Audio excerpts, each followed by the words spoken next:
My name's Ian and welcome to the channel. If you've not been here before, then you haven't been before, then welcome back. In this video we're going to be doing a little bit of van tinkering.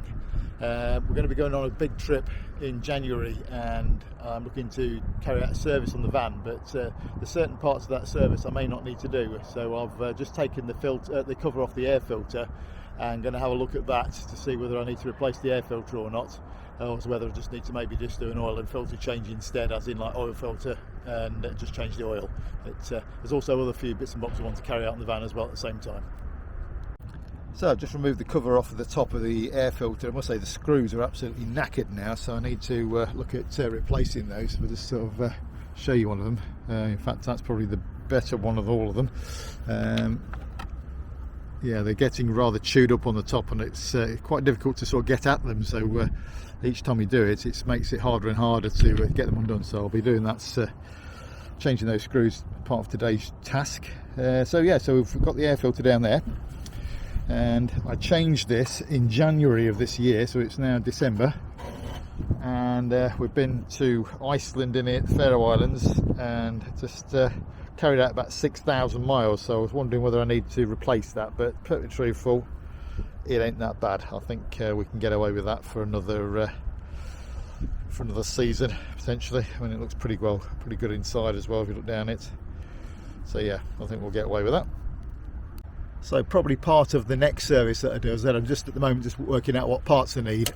Just inside here we've got the diesel filter, so I've been doing every service that I've been doing for the last few years now. I've been changing the diesel filter every year on it. It's just peace of mind that you know, there's no crap getting into the engine. So we'll be doing that, and then I think we'll just change the oil filter as well at the same time and do an oil change, and that'll probably be about it. I mean, I did the pollen filter earlier this year as well, so I suspect that's not probably a problem to we need to change it this year, but we shall see.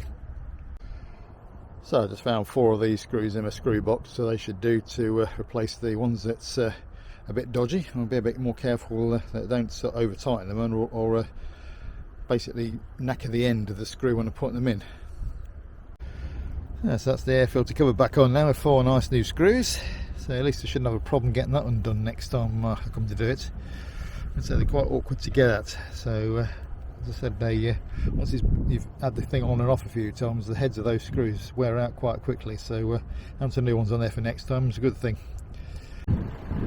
Well, another one of the jobs I was going to do today is that my Cibi spot lamps weren't working when I looked at them the other day, but just started the engine up, put the high beam on, and now they're working. So who knows what that might be. So there we are, now working. One thing I might do actually is I might clean the covers up, or have a go at cleaning the covers up. They can do it with the paint actually, but like covered in like a mould sort of thing, so might try cutting compound on them and see if that tidies them up a bit. So yeah, at least they're working now. Another little job I want to try and do is these Cibis is when you go down a road with them, they bounce a lot, as you can see. By bouncing that one, you can see the other one's bouncing around as well. So I wonder whether there's a possibility of just fixing. I've got a cable clip which I could put a self-tapping screw in the back of it there and hold it there, and then maybe cable tie the actual the back of the Cibi then to the grill. This is an idea I'm thinking of at the moment.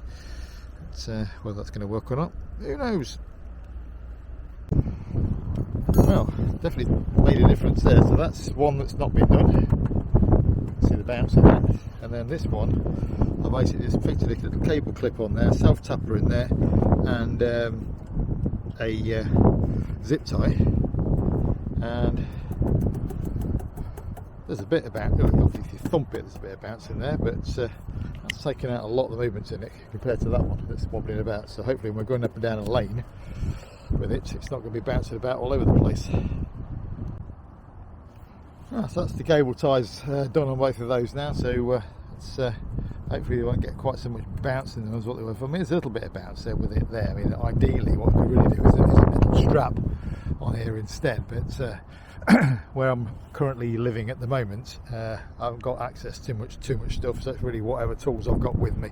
But hopefully, you know, if we're going down a bumpy track, then hopefully they're not going to be bouncing around as much as they were before. I mean, there's a lot of flexibility in these brackets that are made here, so maybe another time is to do something a bit more with those, and so maybe fit some metal straps to the top of here instead of using the cable ties. But we'll see how I get on with them anyway.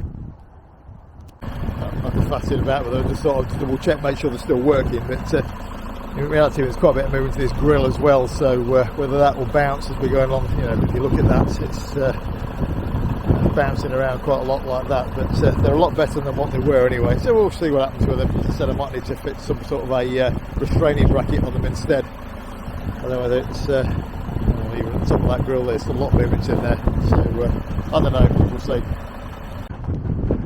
Excuse the wind while I'm messing about today.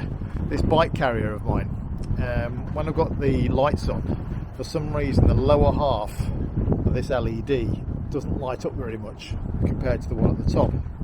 The one on the left hand side here, that's fully lights up perfectly on both sides. So I thought I'd just see about taking it apart and see if I can see any reason why it's not illuminating like it should. Somebody explained to me why everything these days is just completely and utterly unrepairable. I mean, this is just like a complete, I thought it might come apart, but it's just a complete sealed unit. It's like all these new headlamps and all the new cars and stuff, it's just, you've got to replace the whole thing. It's not possible to replace separate components like bulbs and stuff like that. It's getting bloody ridiculous. Oh well, so I'll plug it in and just see if I can see if give it a tap and see if it'll work at all, but looks like it may be coming down to a replacement unit, which I bet that ain't going to be cheap to replace. Sorry about the wind again, but if you look on this side, I've got the brake light jammed on. You can see on this one the brake light's working, indicators working on this side, and yet on this side we've got the indicator working. I don't know what that's picking up, and the brake light's working up on the top side of it, but not on the lower side of it. And then when I take the brakes off completely, this whole lower side, when it's just the lights only, is not working. But so why they've got to, they've got to be to the point that you can't fix the bloody things. Yeah, I hate to think how much one of these is to replace. So as you can see, with the brake lights off and just the light on, all I'm getting is that top right hand side of it, which is what it was. Sorry, the left hand side. You can barely make out, the camera's going to pick that up, you can barely see this sort of light bit of power coming into that lower section here. You can see where my finger is pointing there. But yeah, it's ridiculous. These aren't repairable. Well, as you can see here on the left hand one, we've got that's all illuminating all around there when it's just got the lights on. So that was just a little bit of a tinkering video this week. I need to order some bits and bobs now to do the service on the van. As I said, I think I'll just do the oil filter and the diesel filter as well. I don't think I'll bother with the pollen filter because that was only changed earlier this year, and I think every couple of years for doing the pollen filter is fine. I also need to look into whether I can get a replacement part for that spike carrier as well, for the light, because it seems to be that it's impossible to get into. I do find it really infuriating that everything these days is built with the impossibility of fixing it, in this sort of like, let's try and save the world. No, let's just fill it full of more crap, so that you can't fix. But anyway, that's my rant over. Anyway, yeah, it'd be great if you could like and subscribe to the channel, and I'll see you again in the next one. Cheers. Well, I've just found a replacement light on Amazon, 87 quid. It's absolutely ridiculous. I think what I'll probably be doing is wait until it breaks and then fit in a light board instead, like a trailer light board to the back of it.